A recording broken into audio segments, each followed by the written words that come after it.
Kwa hiyo wana kuna story tu moja fupi nataka niwape kuhusu mama. Huenda ndo kagundua kwa mama ana upendo gani kwetu. Ilikuwa hivi, alikuwa mama mmoja na mtoto wake mmoja wa kiume. Yule mama alikuwa katika hali ngumu sana ya kimaisha, yaani hali ngumu kweli.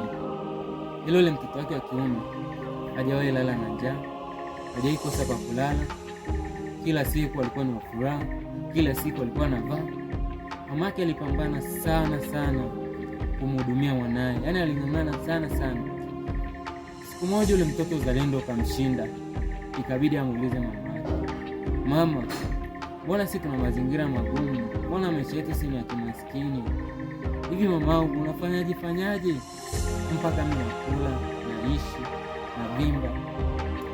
Mama kabaki akilia, tena akalia kwa sauti kubwa.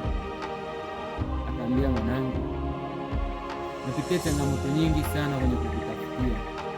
Natukana muda mwingine, kuna muda napigwa, kuna muda nagombezwa, lakini sikataji tamaa. Nafua nguo za mabosi, naambiwa ziang'arudia tena.